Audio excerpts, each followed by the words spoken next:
Agbe nono nyenu sese. Ihe me nono nyenu sese mto. Enya medo vie zula. No china magbe ape. Egbe ya nye meje mianwo. No megbo meja menwo. Egbe kigbe he akpokolo kude. Ape unya o didime. Mejolo. Meye dalo. Ihe me agama gbale de wo tro na esia yi. Ne ma on lokode. Nche ma vazu ame bedeka.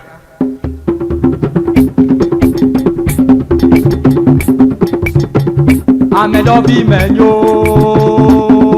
Ncha me ko ya tim. Biga bibe ati ko gbe me wo troi. Abe bajo de mi adomo. Ya mi ano wonyela. Abe twembi menyo ene. Kamego ya meja menwo bedeka kuma bajo no biwe amedo bi menyo ntameko ya ji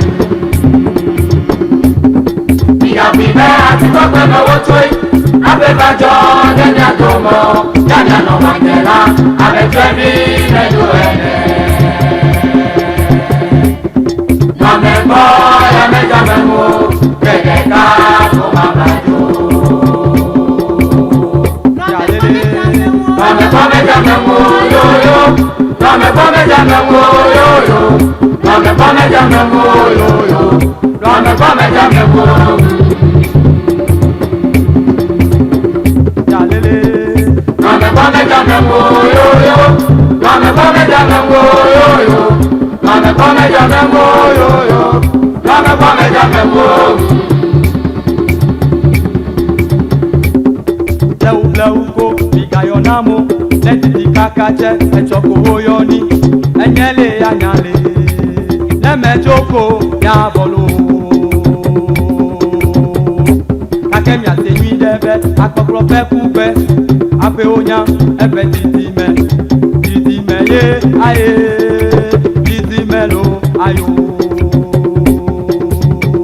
tobiwe leuko bigayonamo letiti kakase echoko oyoni enyele anyale nemejoko na bolo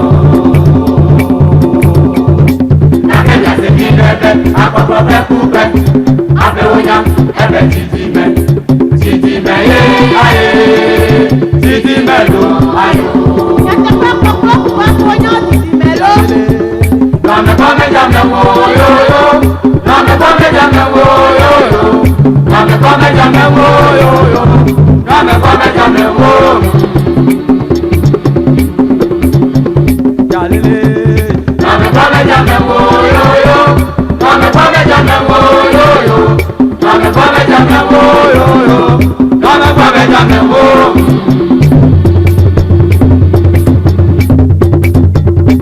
Out of Bethania, ele tonye yale. Bazwa meno betwebi dola sinye kake to melina mu enola sinye kake no melina mu wonro bebe achibu blue jechi ejo ape ekede ka wa banya wanye pegodo wenye abawa mi pedeka do biwe au to besenye ele tonye yale Dola sinye, kage to melinamu. Dola sinye, kage no melinamu.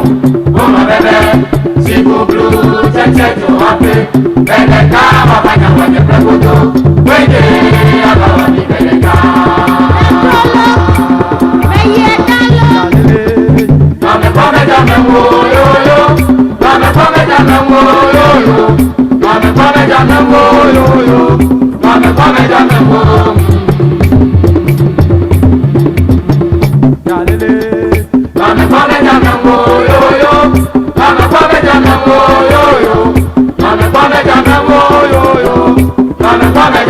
Come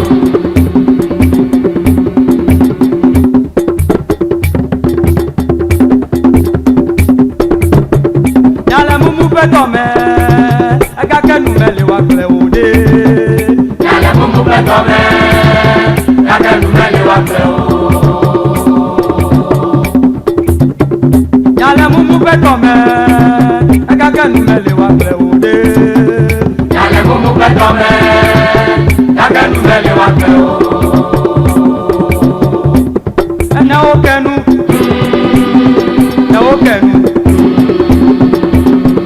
Yale mumu beto me ega ke nu me le wa kle o Na okenu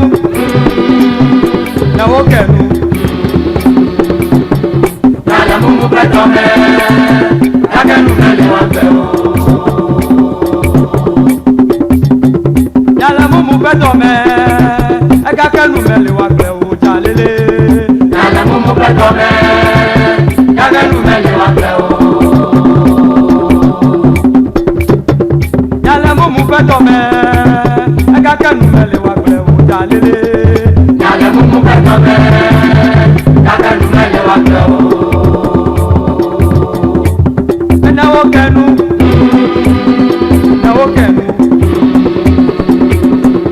Yale mumu beto me ega ke nu me le wa kle o Na okenu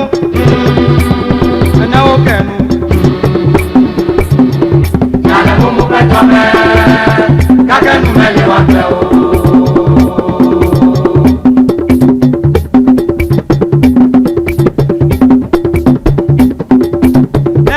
Jogbesenye damge bubu no benyewo la nyibadi anye nenyanye jo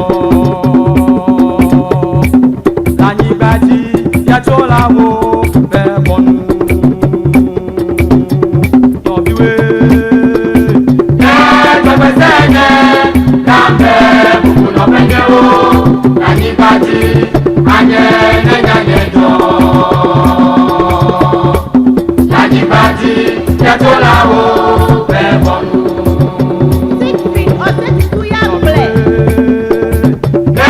Jogbesenye damge bubu no benyewo la nyibadi anye nenyanye jo la nyibadi ya cholawo be bonu Gbogbo di penya mẹ́jọ la ba kodo amẹta ẹ ẹgbẹ mẹsọ tó mọ kẹhàlà tí màdé lẹkọọyọ lẹ́yìn àjọṣe yẹn pẹkẹtọta ẹ lábẹ ìjọjẹ yẹnyẹ ọjọ tó la bọlá ẹ gbogbo bọ. Gbogbo di penya mẹ́jọ la ba kodo amẹta ẹ ẹgbẹ mẹsọ tó mọ kẹhàlà tí màdé lẹkọọyọ lẹ́yìn àjọṣe yẹn pẹkẹtọta ẹ lábẹ ìjọjẹ yẹnyẹ ọjọ tó la bọlá ẹ gbogbo bọ.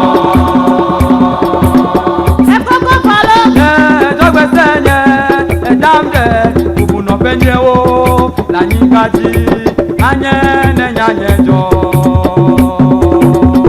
tobiwe Jogbesenye damge bubu no benyewo la nyibadi anye nenyanye jo la nyibadi ya cholawo be bonu. tobiwe Jogbesenye damge bubu no benyewo la nyibadi anye nenyanye jo la nyibadi ya cholawo be bonu. Gbogbo di penya mẹ́jọ la ba kodo amẹta ẹ ẹgbẹ mẹsọ tó mọ kẹhàlà tí màdé lẹkọọyọ lẹ́yìn àjọṣe yẹn pẹkẹtọta ẹ lábẹ ìjọṣe yẹnyẹ ọjọ tó la bọlá ẹ gbogbo bọ. Gbogbo di penya mẹ́jọ la ba kodo amẹta ẹ ẹgbẹ mẹsọ tó mọ kẹhàlà tí màdé lẹkọọyọ lẹ́yìn àjọṣe yẹn pẹkẹtọta ẹ lábẹ ìjọṣe yẹnyẹ ọjọ tó la bọlá ẹ gbogbo bọ. amegbetɔ nye lã sesẽ le nɔvie ŋu ebe ta me susu wo nye vɔ̃ Beton me goglo asima te watio. De menye ma obasi nu do anya amenyo wa. Afenu nya le do me vedi kadi. Neti me kuno che enya le hu. Nyento okple me da je mele me oche e gazunya. Etie ta ke nya foto la no ga no do me ve na so dola. Jalelelelelelelelelelele. SSLO yo ewa nu blami pa.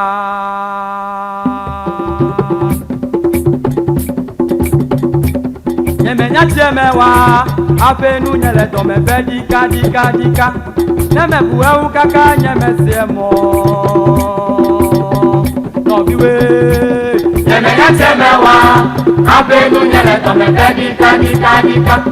Neme buwe u kaka nyeme siemo.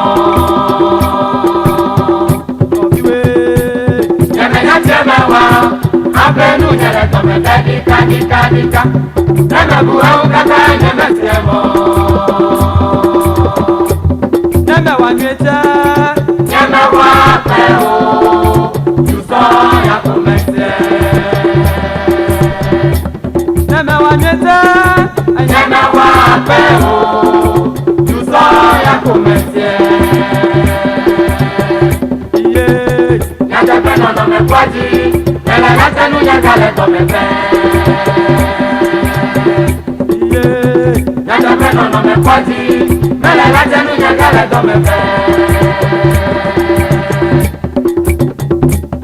Ene nyago de mete. Mi plena mu kodro. Ema de kuku na mi sia. Kuku de bia o me bio. Enyo ube. Galem de dome, enya fotola, nunye na gano dome be na sodola, domiwe. Nenya kode mete, ife na mkojo, nema de kuku na misia, kuku de dia omeyo. Enyo ube, enya lemu de dome. Fotola, nunye na gano dome be na sodola. Neme wanyete, neme wa peo, yuso ya kumese. Neme wanyete, neme wa peo, yuso ya kumese. Jalele, nyate peno no me kwaji, mele lete nunye gale dome be. No me kwaji, bele lete nu nyagale do me pe. Nyeme nyate mewa, afenu nyele do me pe dika. Neme buwe u kaka nyeme siemo. Omiwe. Nyeme nyate mewa, afenu nyele do me pe dika. Neme buwe u kaka nyeme siemo. Neme wanyete, neme wa peo, yuso ya kumese. neme wanyete, neme wa peo, yuso ya kumese. Nyate peno no me kwaji, mele lete nu nyagale to me pe. Jalele, Nyate peno no me kwaji, mele lete nu nyagale to me pe. ene nyago de mete, mi plena mkodro. Nema de kuku na misia, kuku de bia o me bio. Enyo ube, nenya lemu de dome. Enya fotola, nunye na gano dome be na sodola, domiwe. Nenya kode mete, ife na mkojo. Nema de kuku na misia, kuku de bia o me bio. Enyo ube, nenya lemu de dome. Enya fotola, nunye na gano dome be na sodola. Neme wanyete, Neme wa peo, yuso ya kumese.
Abate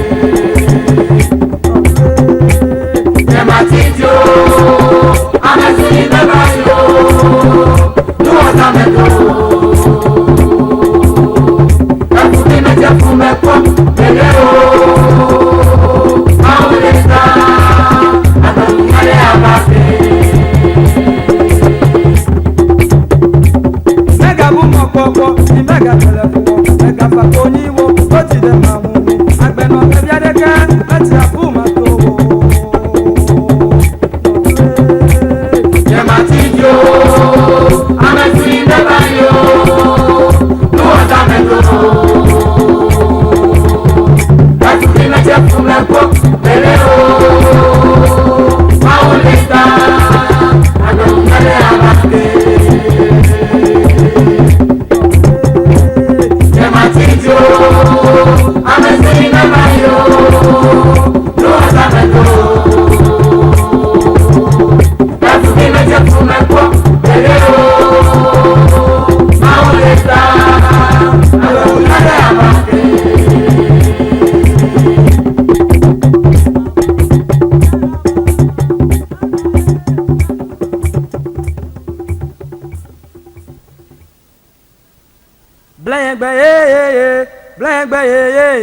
Blengbe ye kunyegbe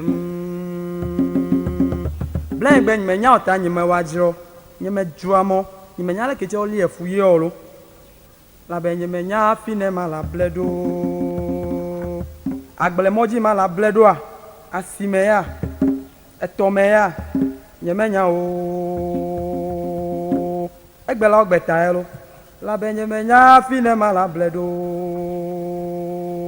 boda amegbeto mega sie kukule we olo mi dasida le fulele ple jrawa hu emi wa de kasia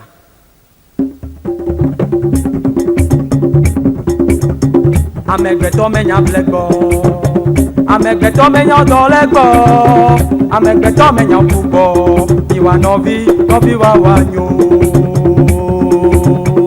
novi we Amegbeto menya blego, amegbeto menya dolego, amegbeto menya kubo, iwa nobi wa wanyo.